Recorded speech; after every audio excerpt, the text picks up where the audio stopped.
Twelfth class.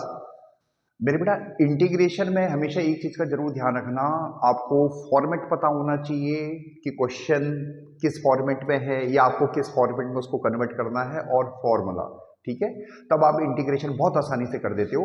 तो ये question हमें दे रखा है मेरे बेटा, इसमें हमें इंटीग्रेशन करना है। तो हम सबसे पहले क्या कर रहे हैं, एक्स स्क्वायर प्लस 1 को टी पुट कर रहे हैं। देखो अगर आप इसको सिंपल ऑब्जर्व करें तो एक्स स्क्वायर प्लस 1 को अगर आप डिफरेंशिएट करोगे तो 2x आंसर आ जाएगा, यानी x के फॉर्म में आ रहा है आंसर, ठीक है। तो इसलिए हमने x square, let x square plus 1 को हमने t पुट कर दिया, ठीक है बेटा।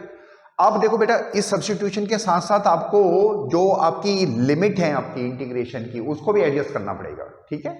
जब हमारे पास x की वैल्यू 0 है तो हमारे पास t की वैल्यू कितनी आ जाएगी, x की वैल्यू अगर 0 है तो t की वैल्यू आ जाएगी हमारे पास 1, ठीक है।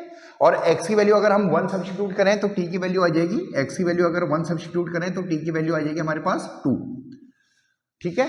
दूसरा, डेल्टा x की वैल्यू भी हमें सब्स्टिट्यूट करनी पड़ेगी, तो इसको डिफरेंशिएट करें, 2x dx upon delta t, 1 का 0 हो जाएगा, t का 1 हो जाएगा, 2x delta x equal to delta t, ठीक है।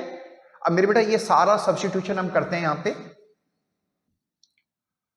इंटीग्रेशन की लिमिट चेंज हो गई है, 1 से लेकर 2 तक चेंज हो गई है, ठीक है, ये जो हमने निकाला है अभी, राइट। अब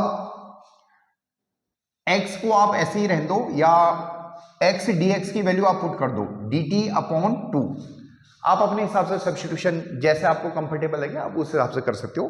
x dx, ये x dx है तो उसकी वैल्यू हमने पुट कर दी है delta t upon 2, delta t upon 2, और x स्क्वायर प्लस 1 की वैल्यू t पुट कर दी है, ठीक है।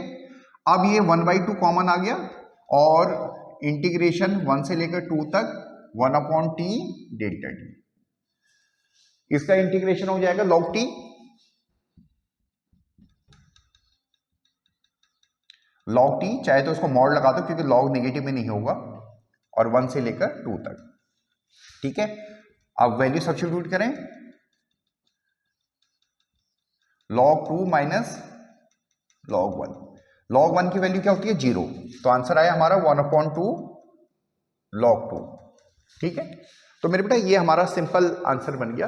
तो कभी भी इंटीग्रेशन के जब आप सवाल करोगे, देखो ये क्वेश्चन बहुत सिंपल है, क्वेश्चन बहुत सिंपल है, बट इंटीग्रेशन के सवाल कभी भी करोगे आप तो आपको पहले तो फॉर्मेट पता होना चाहिए, और दूसरा आपको फॉर्मूला पता होना चाहिए, तो तब आप बहुत आसानी से क्वेश्चन को कर लोगे, ठीक है। होप सो आपको ये सवाल समझ में आया होगा। Thank you.